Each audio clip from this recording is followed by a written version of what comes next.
Hello and welcome to Bad Gays, a podcast all about evil and complicated people in history. My name's Hugh Lemmy, I'm a writer and author. And I'm Ben Miller, a writer and historian currently working on a biography of the fashion designer Rudi Gernreich. So last week we covered the German Washington foreign policy Walter Mitty figure, Albrecht Muth. Who are we talking about this week, Ben? Well, today's subject is one of the two people this season who I first found out about as part of my dissertation research. Unlike the last person, this person didn't actually play into my dissertation, because my dissertation's about white gay men, and today's subject is not a white gay man. But he did have an enormous influence on the creation of that dissertation in many ways, and we'll get to how in a minute. Gay and queer history was just one of a few fields of study on which today's subject had an outsized degree of influence. The others were Swallow Your Coffee, transgender healthcare, and human dolphin communication. Of course, two subjects that go together like peas and carrots. Well, we'll see that they actually do. It makes sense. There's arguments for why it makes sense. An eccentric heir with the pet leopard, Mexican nudist ashram, ketamine and cocaine habits, and baroque legal battle over the title to various compounds to prove it. Today's subject was also an out and proud trans man far before such a thing was common. Reed Erickson forged his own path in a difficult world, and his life helps us understand two connections that were crucial for developing gay and trans liberation movements of the 1960s and the 1970s. The first is the link to Weimar-era sexology, and the other is the link to New Age-era woo-woo. And those two things are actually not nearly as opposed as they first appear. The other thing that Erickson's life really undergirds is the sense that it is not possible to do histories of gay and lesbian and trans life that separates them. It is not possible to separate gay and lesbian life from trans subjectivities in history, and it is not possible to separate these histories of activism and movement building. Speaking of animals in consciousness, we're recording this only days after our comrades, the crickets, heroically disrupted the meeting of the odious LGB Alliance in the UK.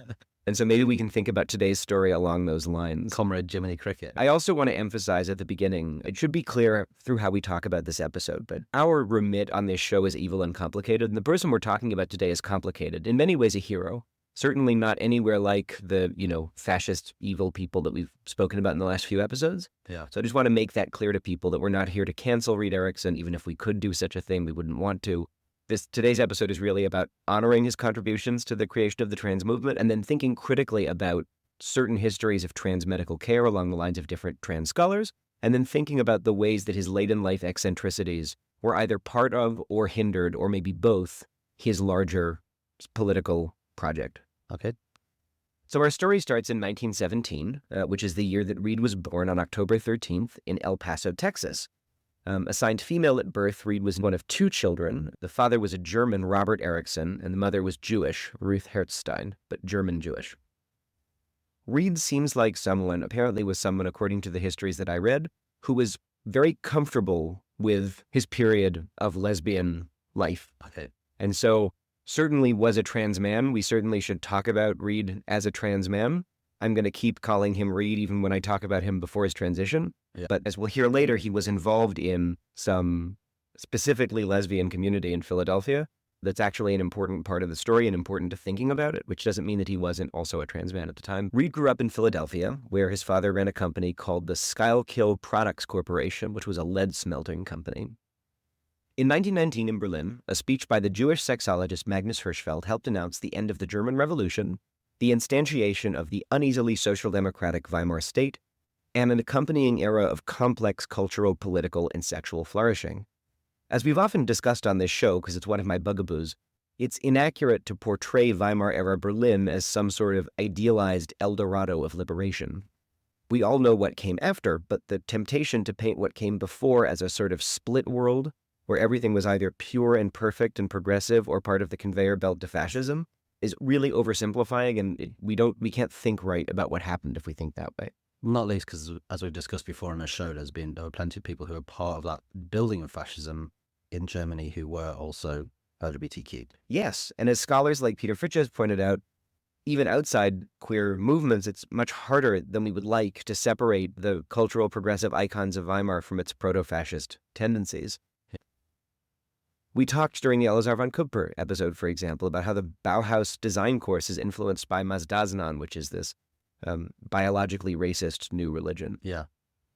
Now, people who've seen the TV show Transparent are probably familiar with that show's narrative construction of Magnus Hirschfeld as a kind of kindly guncle to the trans kids of Weimar, providing them with affirmation and jobs in healthcare. And while it's true that Hirschfeld Institute, which mostly specialized in heterosexual marriage counseling, also promoted scientific and justice-oriented understandings of homosexuality and trans, it's also true that life for trans people at Hirschfeld Institute was complicated, as were his interventions into trans medical care.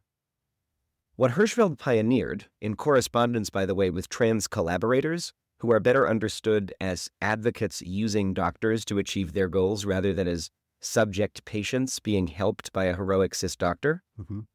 What he pioneered was a standard of medical care that understood some trans people as being, quote, trapped in the wrong body. Those people needed medical care, they needed police licenses so that they could, quote unquote, cross-dress in order to live full and healthy lives. Hirschfeld did not understand transsubjectivity as necessarily negative, but he did understand it as a medical condition. And at times in his life, he was disturbingly interested in quote-unquote corrective surgeries that would have seen animal sex organs implanted in human trans people in order to quote-unquote correct their sense of self. So not using animal-derived hormones to deliver affirming care, but using animal sex organs to quote-unquote correct trans people to their assigned sex at birth. Okay. Hirschfeld's Institute did perform gender-affirming surgeries on both Dora Richter and Lily Elbe. Elbe ended up dying of sepsis after complications from one of these surgeries, and this was a risk, of course, of all surgery in an era before antibiotics. Right. One of Hirschfeld's pupils was a German doctor named Harry Benjamin. Benjamin studied with Hirschfeld, worked with Hirschfeld, and a contact of Hirschfeld in the Berlin police, whose name was, I shit you not, Officer Kopp. Officer Kopp, K-O-P-P. PC Pig. So the three of them went to trans bars and drag shows, and Benjamin became interested in sexual medicine. He moved to the United States during the First World War, and there, safely ensconced in his Manhattan and San Francisco offices, survived the Nazi takeover that saw Hirschfeld, at this point also in exile on a world tour, permanently unable to return home, forced to watch the burning of his institute and its library by the Nazis on a newsreel. Hirschfeld died in 1935. Xavier Nunn, a brilliant trans historian and friend of the show, has argued convincingly that the standard queer and trans narrative of Weimar and the Nazi era, that of a, quote, sharp break between the Weimar and Nazi eras, the narrative of a queer haven followed by rigid persecution, end quote, needs to be blurred and complicated. This is a part of a broader trend towards reassessing a generation of mostly cis historians' rosy views of Hirschfeld. Rather than see cis doctor activists like Hirschfeld as the heroes of trans history, we should instead see them as among many collaborators, often as people who were used by trans people to access and create standards of care that they needed. And those standards of care themselves often reflect medical bias, racism, class, and the other vectors of oppression that shape medical care. These standards of care also helped construct this broad and changing locus of femmes and butches and transvestites and drag queens and street queens into this specific transgender identity.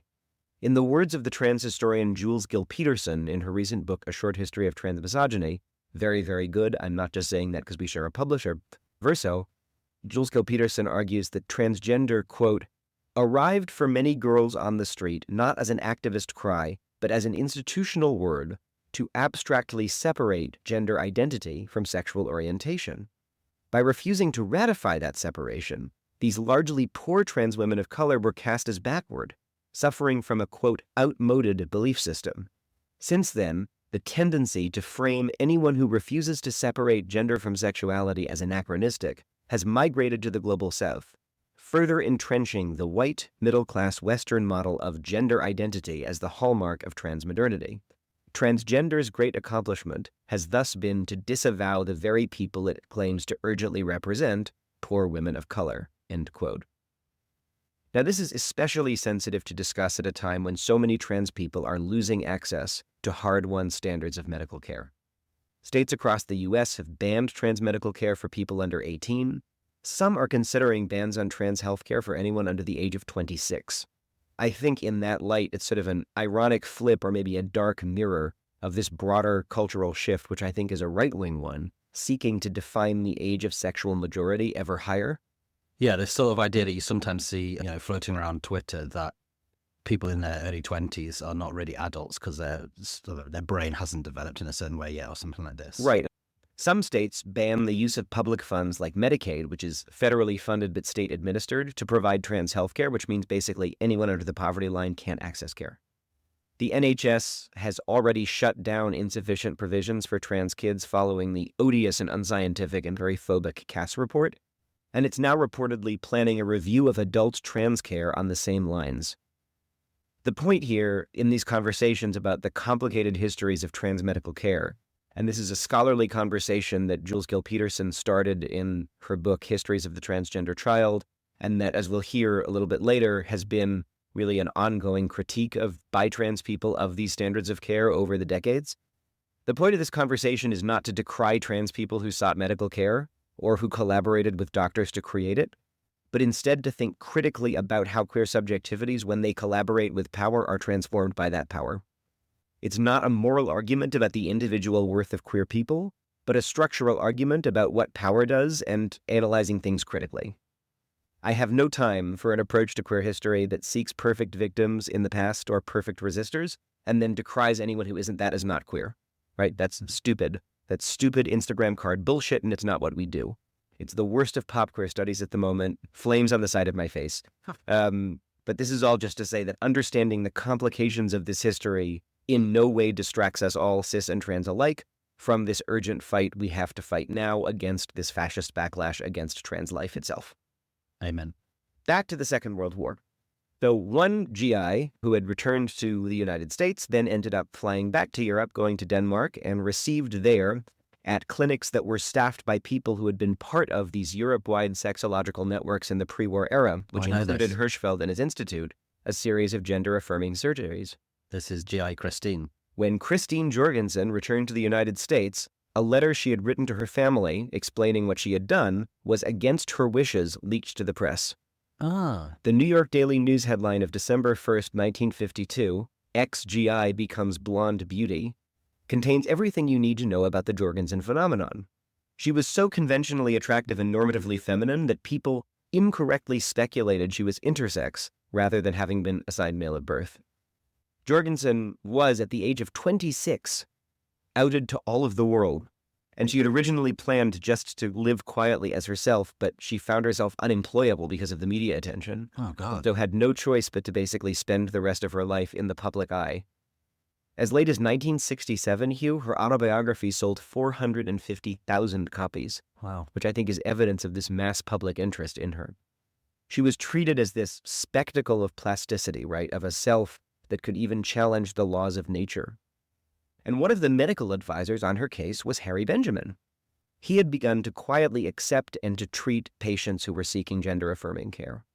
In correspondence with doctors in Denmark, which is where the surgeries were performed, Benjamin would often coordinate care for trans people, and he began to develop some clinical standards. A lot of patients regarded Benjamin as a lifesaver. In comparison, other standard treatments at the time for homosexuality and gender trouble could include electroshock treatments and lobotomy. Benjamin began to publish articles about his work, and he developed what Jules Gill-Peterson in that monograph, Histories of the Transgender Child, calls, quote, a gatekeeping model of medicine. Gill-Peterson refers to this model as a discourse of transsexuality, that trans people need medical knowledge about themselves to name or understand their lives, end quote. What she shows in that book is that medicine was, as she writes, quote, transformed by its experience with trans lives as much as the inverse was true. And today's story is all about that. So now we're going back to the story of Reed Erickson. So Reed is still publicly identifying as a lesbian, however, often uses among friends the name Eric, and has a lot of affairs with women in high school and college, attends the Philadelphia High School for Girls, graduates from Temple University in 1940, moves back to Louisiana with his family. At this time, this was the era of leaded fuel, putting lead in gasoline. So if you were a lead refiner, it made sense to be near oil refineries. Reed worked for his father's businesses, was thought to be at the time the first woman to graduate from Louisiana State University with a master's in mechanical engineering, and then entered into a relationship with a woman named Kay.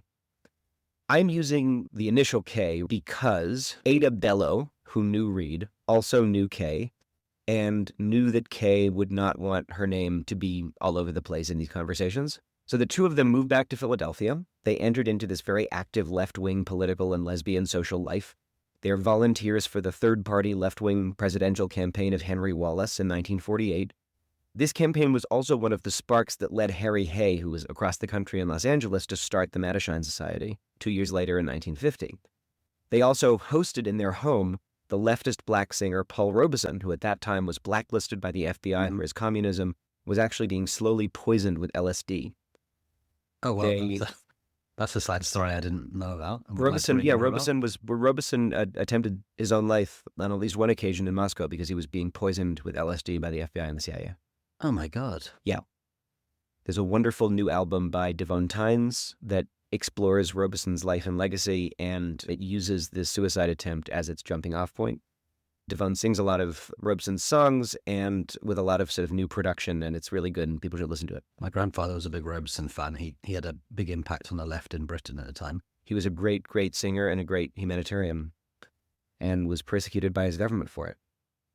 So maybe unsurprisingly, this led Reed and Kay to be surveilled by the FBI.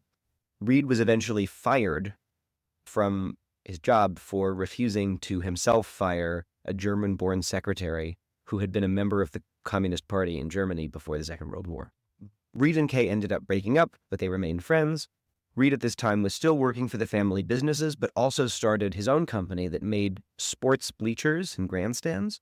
And by the early 1960s, Reed's personal wealth was estimated at nearly $40 million, which is hundreds of millions now. Wow. It's a very wealthy person.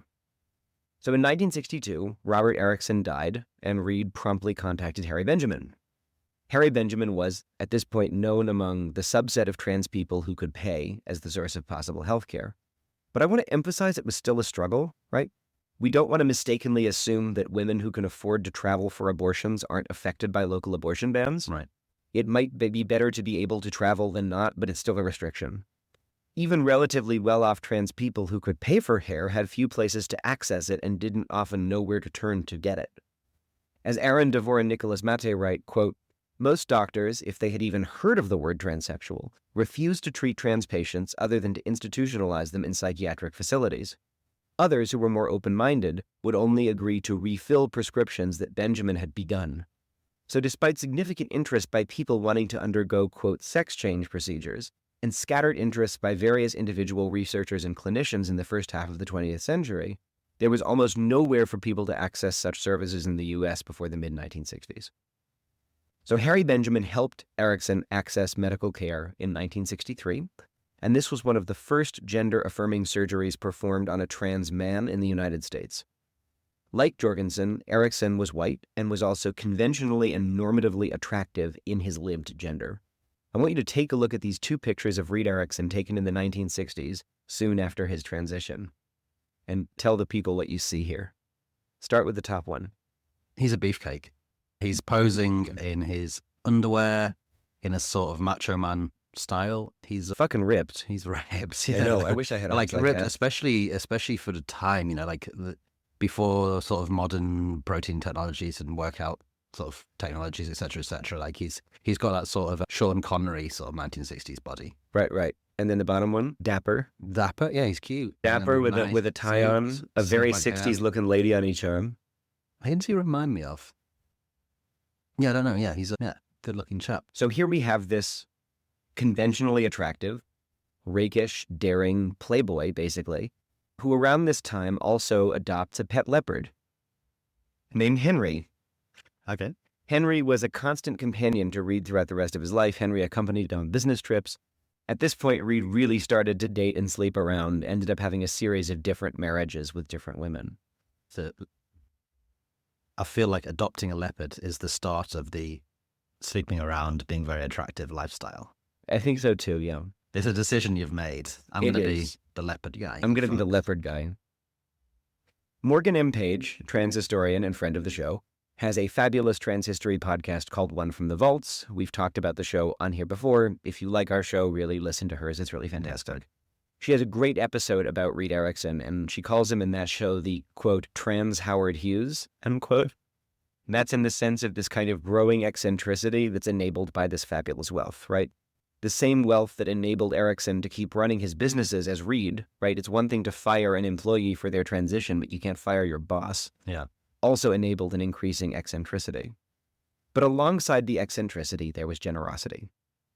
So now let's jump back to the Nattershine Society that we briefly mentioned earlier. One of the first lasting gay groups in the United States, co-founded by Harry Hay, Rudy Gernreich, and others. It lasted for 3 years or so until collapsing under the pressure of anti-communist repression and reforming into a more assimilationist and less radical group. Many of the more radical members regrouped in a related organization called One that was founded in October 1952. The slogan was from Thomas Carlyle, quote, "A mystic bond of brotherhood makes all men one." One held institutes and information and published a magazine from 1953 to 1967. This magazine had thousands of subscribers. It was actually targeted by the post office, and in 1958, the United States Supreme Court ruled that the magazine was not automatically to be considered obscene and therefore had to be distributed. And Hugh, I'm holding a copy in my hands. Oh, wow. This is One, the homosexual magazine from March 1955. It cost 25 cents. It's extremely tasteful. What does the cover look like? The cover is red, and it has like a sort of very 1950s sort of pen illustration, very abstract. It's classy. The art director was Eve Ellery, who did these amazing line Beautiful, illustrations yeah. in the inside. And then wait, there's the little people are amazing. You have to see the little like Corbusier Matisse people that she did. Yeah, she had a vision. They look like Matisse really cutouts. beautiful. Yeah, really beautiful publication. And I swear to God, I didn't plan this. This is just a copy of one that I happened to buy myself at a bookstore in San Francisco where I regularly spend far too much money.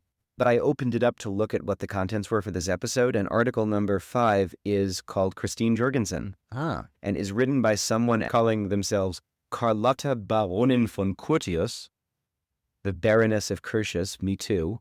And this person identifies themselves as someone who had a, quote, long association with Professor Hirschfeld and the Institute for Sexualwissenschaften in Berlin between 1925 and 1935, and talks about having had patients, mentions Lily Elbe, mentions Dora Richter, mentions Hertha Hasse, mentions Anna Engel, like, mentions a lot of these cases. And really just proves your point you're saying about the sort of inseparability from year dot of the Right. of the struggle for queer, trans, and Absolutely. homosexual. However, when I say that, I don't mean that cis queer people have always treated trans people well. One also started an academic publication, which is actually still running and publishing new research today. I might someday publish in it. It's called the Journal of Homosexuality. And this basically starts the field of gay and lesbian and queer studies in the U.S. They had institutes, they had lectures, they had seminars, but as you can imagine, they always struggled for cash. In the early 1960s, like so many of us, they had landlord trouble. Their building served as an office, but also it had a telephone line that got nationwide calls. They hosted meetings and classes there, and the building was put up for sale. And they said, well, screw it, let's just buy the building ourselves and then we won't be able to be kicked around. And so they asked their entire mailing list for donations, and they end up getting a letter from someone named Reed Erickson, who they've never heard of before. And one of the active leaders of One at this time was a man named, get ready for it, Dor Legg.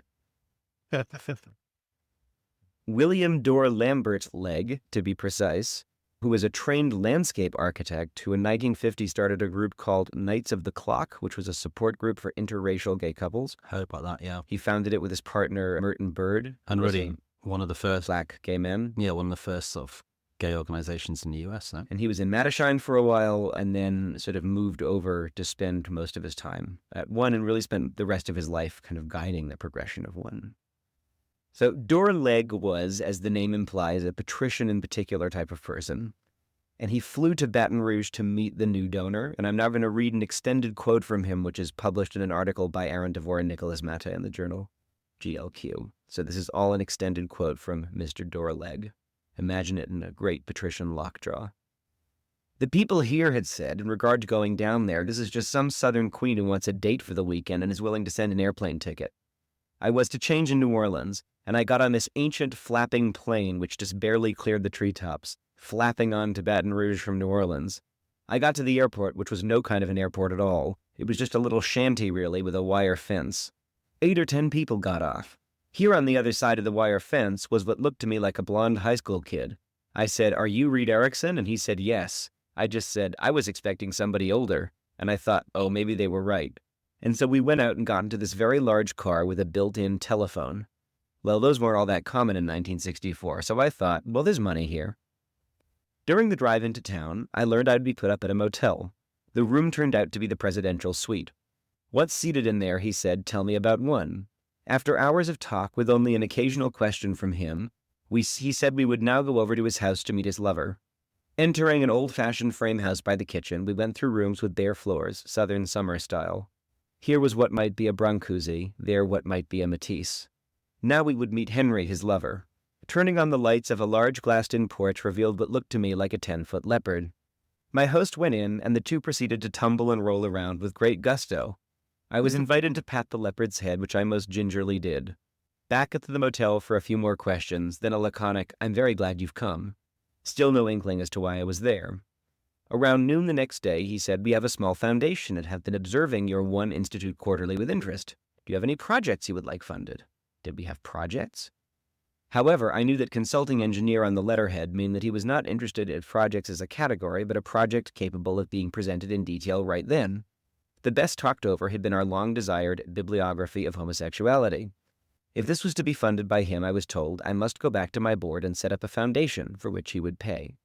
When I reported back to One's board, their skepticism may well be imagined. A blonde high school student who wrestled with leopards. Clearly, the heat in the South had got the best of me. After some weeks of their amused dismissal of my wild story, reluctant approval was given to go ahead with the foundation. I flew to New York to complete the details in his beautiful apartment by the United Nations building. Thus, the bibliography project was put in motion and eventually completed as a 2-volume opus of more than 12,700 entries. For the next 20 years, other projects were funded.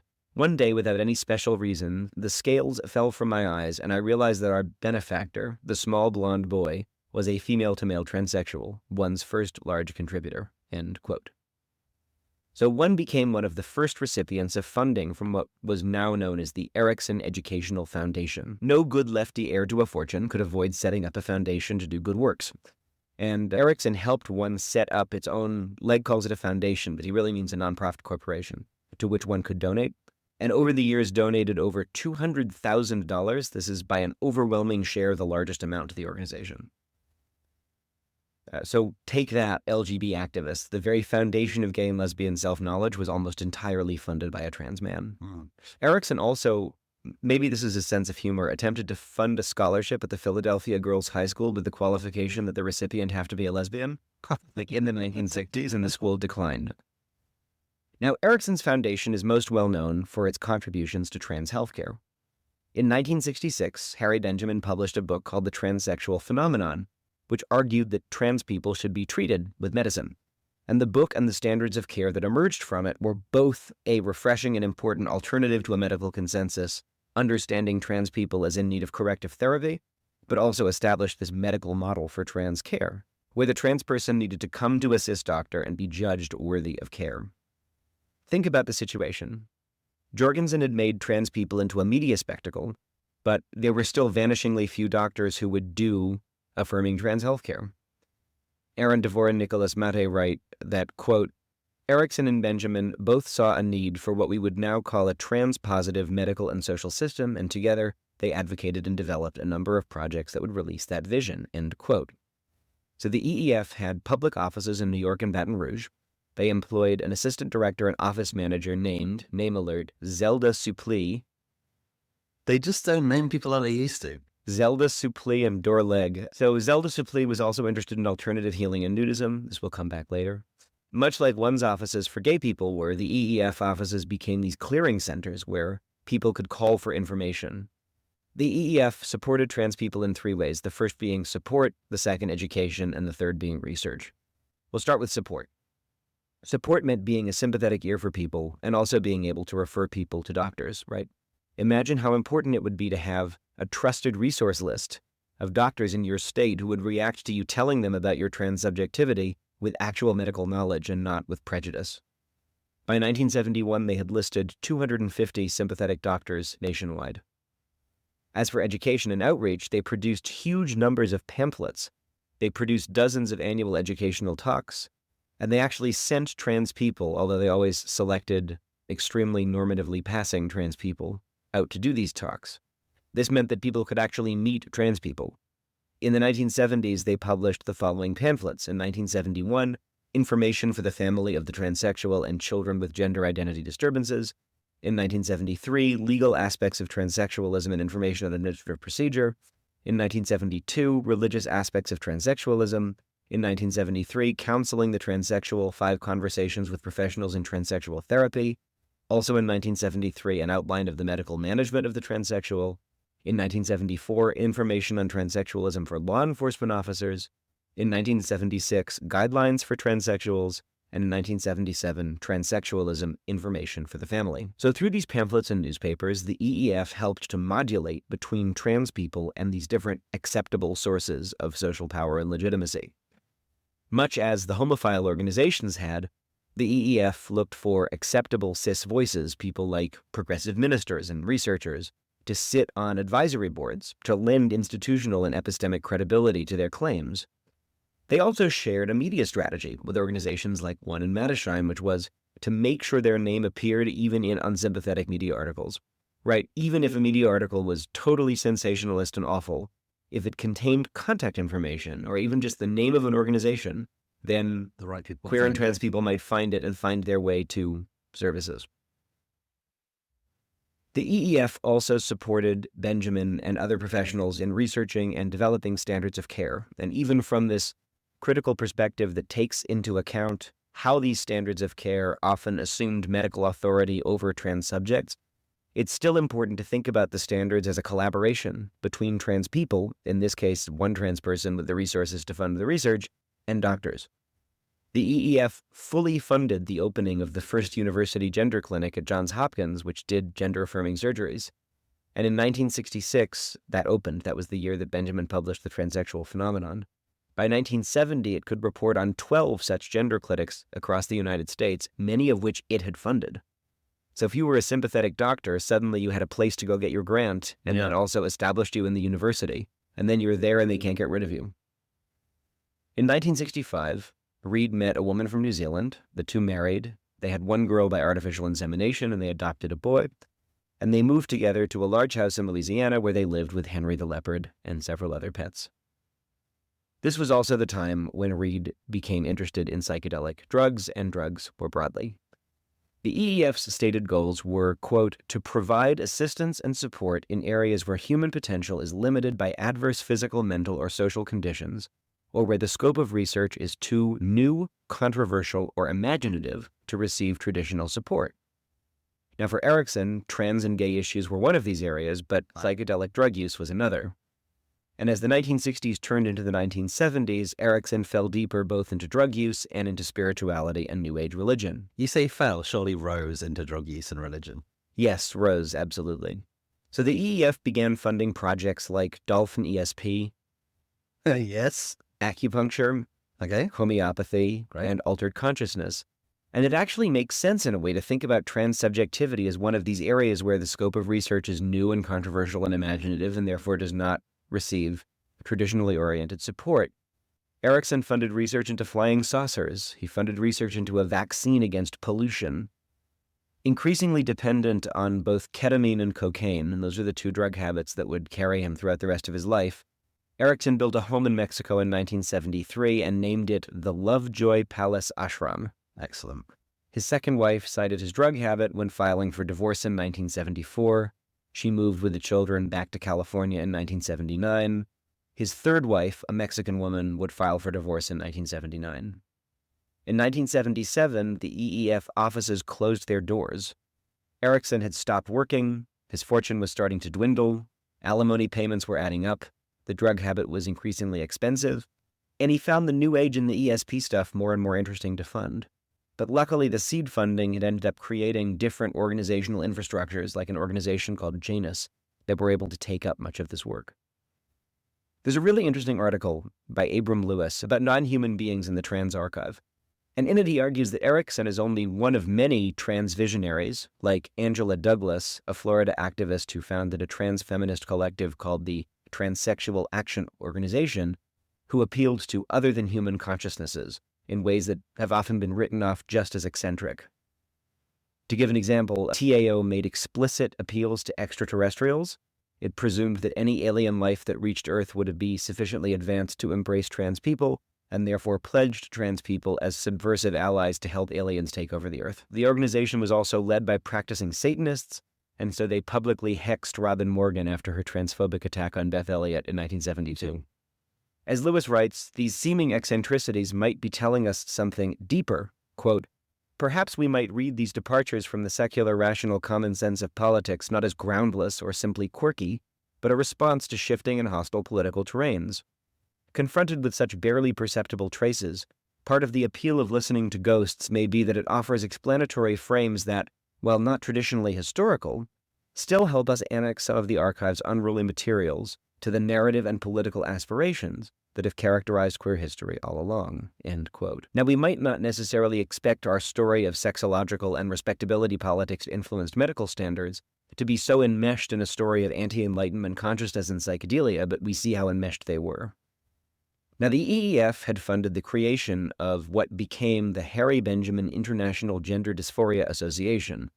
They ran international conferences throughout the 1970s, and in 1977, they had their 5th symposium, but this was right after the EEF announced that it was closing shop, and so they had a last-minute meeting, and they wrote the following in their program, quote, just prior to the meeting, we have learned that the Erickson Educational Foundation, which we all consider a vital force in the area of transsexualism, will cease to exist. This impartial educational agency has been of inestimable value to the field. The Conference Planning Committee will schedule a business meeting in lieu of one of the discussion periods to discuss the expected effect of this event and to brainstorm about the implications of this to the ongoing communication which all of us enjoyed through their tireless efforts. So it was at this meeting that the organization reformed around the idea of itself creating and managing a set of standards of care. And so they, at this meeting, had a founding committee of this association and drew up articles of incorporation and sort of made this meetup into an actual organization. Now, as all of this was happening, Erickson had become increasingly paranoid, and he had increasingly less liquid cash. The ashram fell into disrepair. Dorleg did not have much time for Erickson's New Age stuff, but he did still have interest in funds. Now, one in 1981 was actually granted accreditation by the state of California to offer accredited master's and doctoral degrees in what they called, quote, homophile studies. In 1982, they granted honorary doctorates. The first 2 went to Reed Erickson and to Christopher Isherwood. Erickson, at this point, agreed to finance a campus for the school to host its library, its community center. One at this point also had this huge library and archive. The AIDS movement would only accelerate the need to find safe homes for material, so the archive grew rapidly over the next years.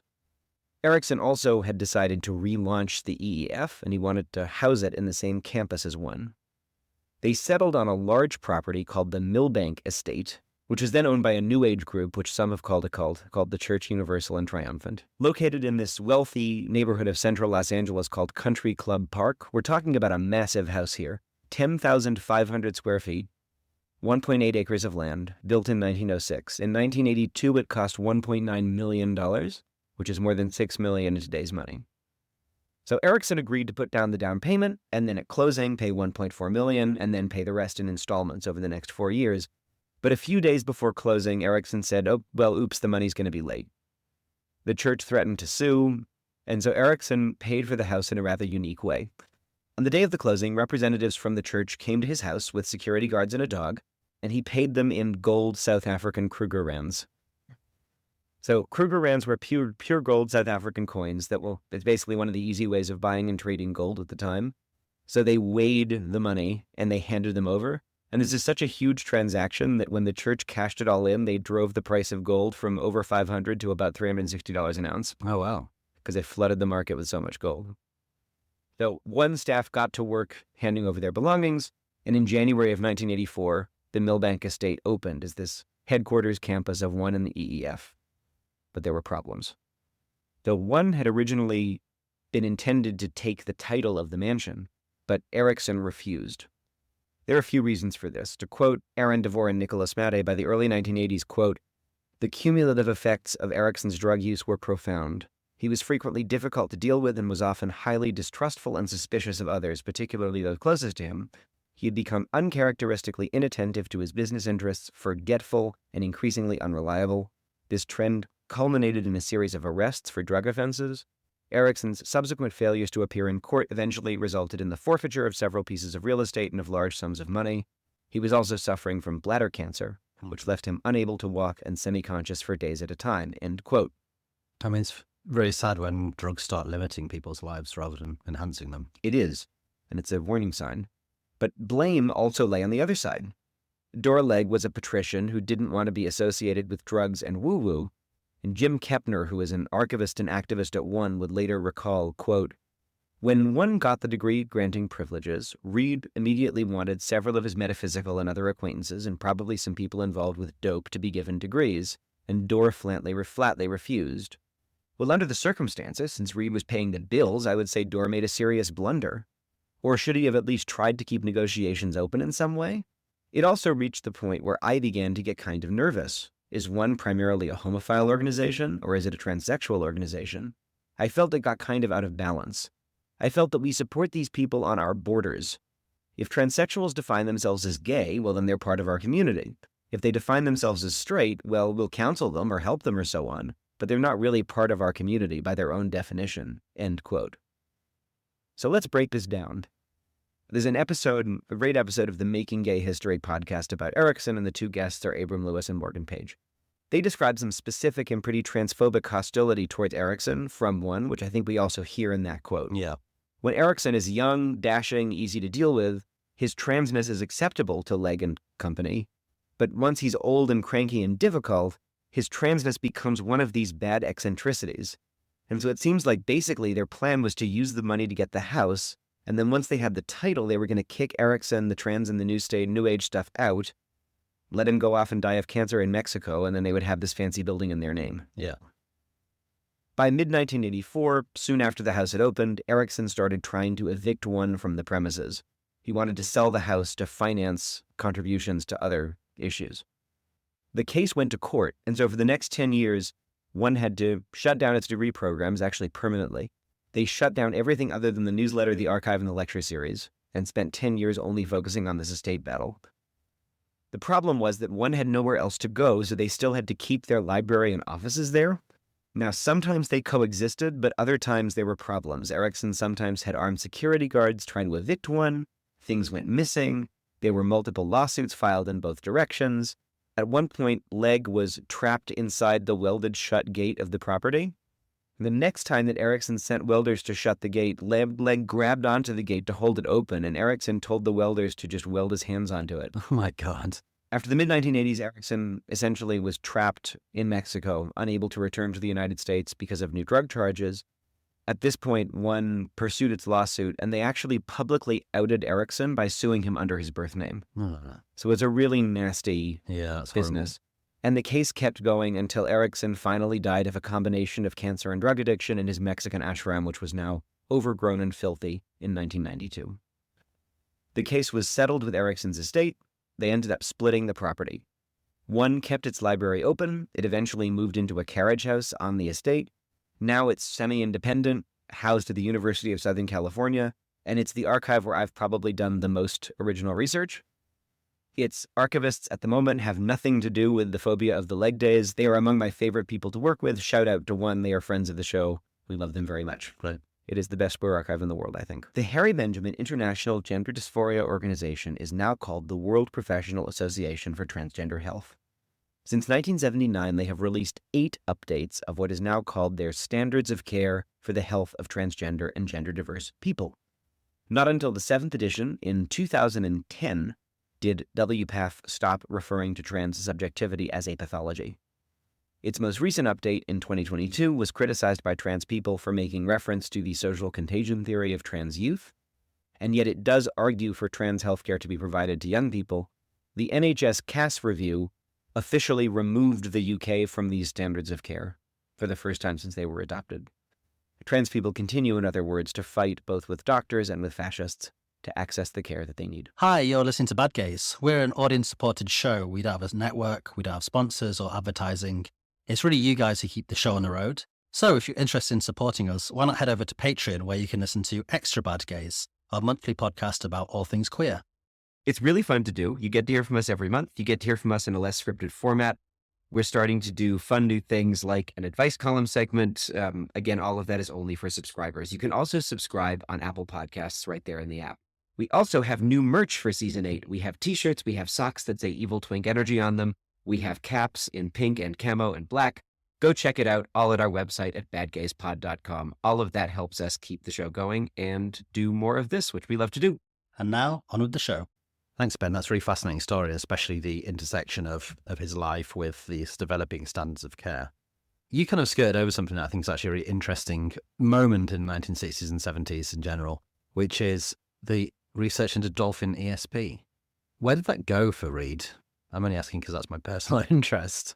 But what was he funding, sort of, and what? He was funding people who were trying to learn how to communicate with dolphins. The idea was that you were learning how to communicate with another consciousness, another type of consciousness. Dolphins have been observed to have highly socially developed societies and organizations, and the idea was, well, could we talk to them? Some of the research that Erickson was funding into altered consciousness apparently went places and began interesting projects, and some of it was stuff like a vaccine for all pollution, and maybe didn't go so far. But in all different kinds of fields of alternative medicine, of animal communication, extraterrestrial stuff.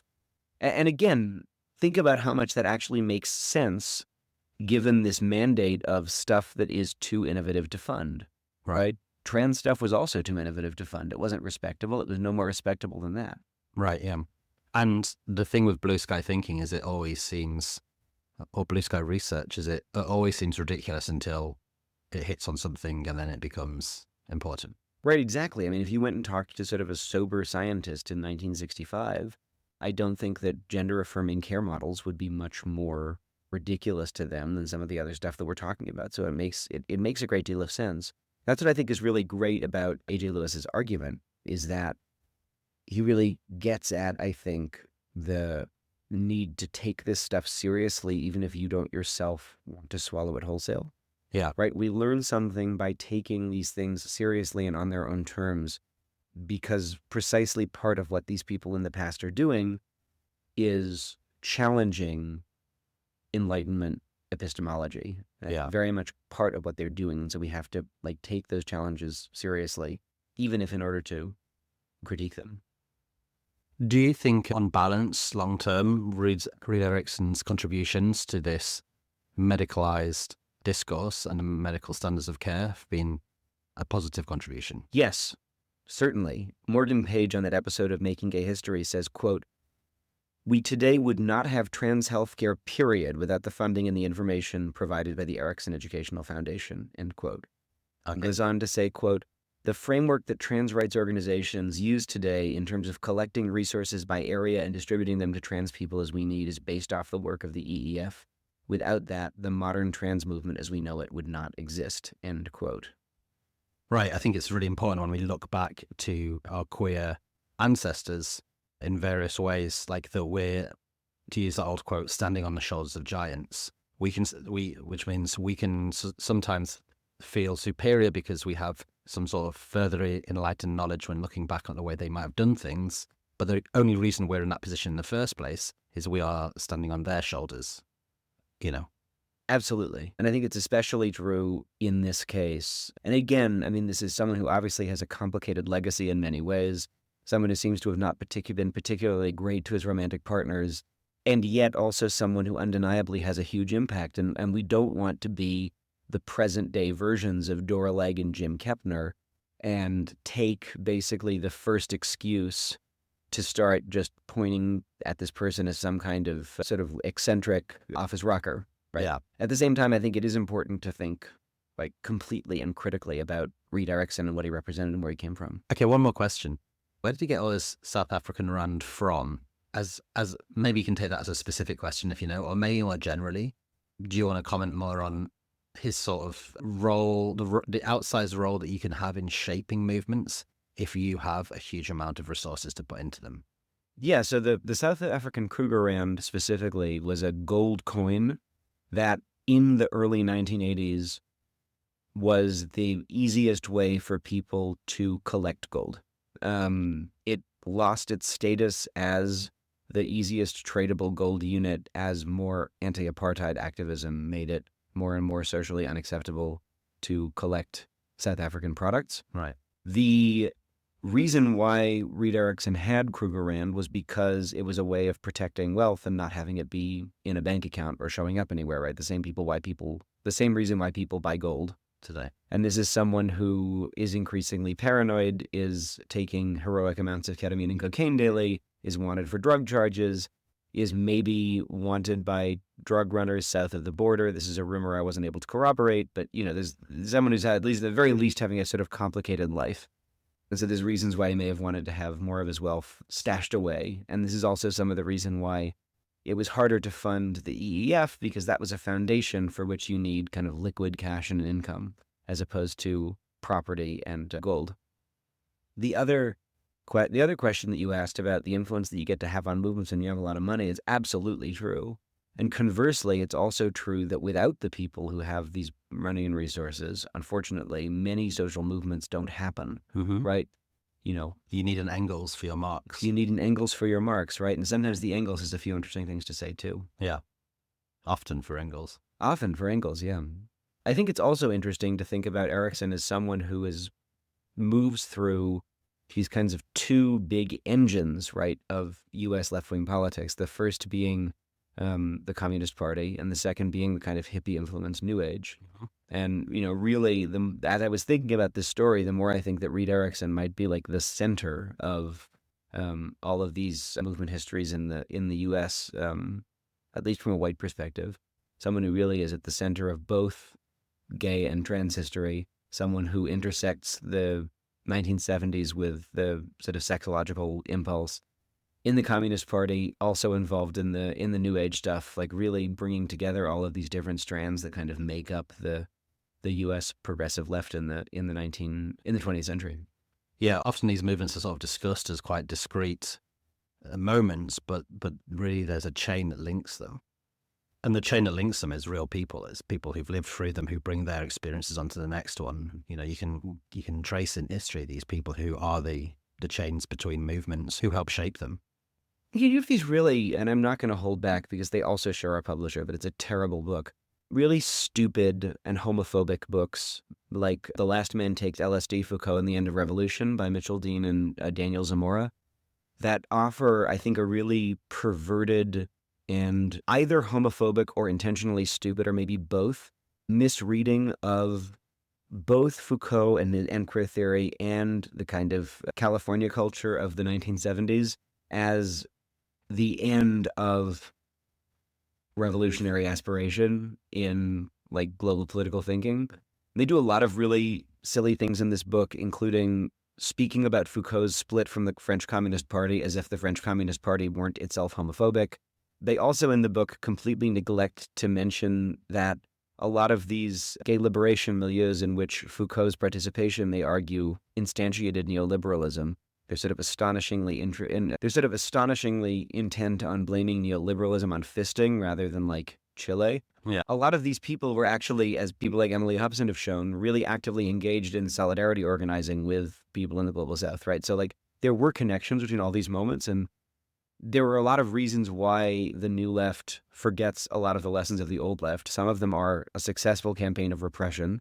Some of them are the old left's blind spots producing political subjects who, when they re-engage with radical politics, were not interested in participating in a left that didn't have a place for them. And so I think it's important to keep all of that in our minds as we think about this, rather than praise books about the radical left that bear on their front cover rave reviews from The Spectator, which I think says everything you need to know about the revolutionary ambitions of Mitch Dean and Daniel Zamora. Well, 1,000 Foucaults before a single Spectator, please. So I think I know where this is going, but Reed Erickson, good gay, bad not gay, bad not gay. Well, Reed Erickson is not gay. Reed Erickson is trans and appears to be a straight trans man, has relationships with women. And I would say good and complicated. Definitely eccentric, definitely difficult to be around, but really one of the heroes in a lot of ways of the development of trans medical care and of the preservation of and thinking about gay life. We wouldn't be here without him. Like the one archive, if the one archive hadn't survived and had been dispersed into the four winds, the resources that I have used to do my own academic research might literally not exist. Well, thank you, Reid. Thank you, Reid. So on that note with archives, if people are interested in reading more about Reid Erickson, what were some of the sources you used to make this episode? Sure. So there's an article on the great website Out History about Reid Erickson by Ada Bello, who knew Reid. Very fun read, very easy read about Reid. There's the podcast episodes from Making Gay History about Reid Erickson and from One from the Vaults about Reid Erickson. There's 2 articles about Reid Erickson by Aaron Devor and Nicholas Mate. One of them is called Building a Better World for Trans People, Reid Erickson and the Erickson Educational Foundation in the International Journal of Transgenderism. One of them is called One Ink and Reid Erickson, The Uneasy Collaboration of Gay and Trans Activism, 1964 to 2003. That one's in GLQ. And there's also an essay by A.J. Lewis in Radical History Review called I Am 64 and Paul McCartney Doesn't Care. And then there's 2 books by Jules Gill-Peterson that are really helpful for thinking about trans history more broadly. One of them is Histories of the Transgender Child, and the other is A Short History of Trans Misogyny. And then for those readers who are intrigued by that sassy historical claim about continuity between the Weimar and the Nazi eras in terms of trans life, I highly recommend Xavier Nunn's article, Transliminality and the Weimar and Nazi State. Thank you so much. So on that note, I'm Hugh Lemmy. You can find me online at hugh.substack.com. I'm Ben Miller, and type in Ben Writes Things to where you are online and you will find me. Until next week, goodbye. Bye. Bad. Bad. Bad. Bad. Bad. Bad. Bad. Bad. Bad. Bad. Bad. Bad. Gays. Bad gays.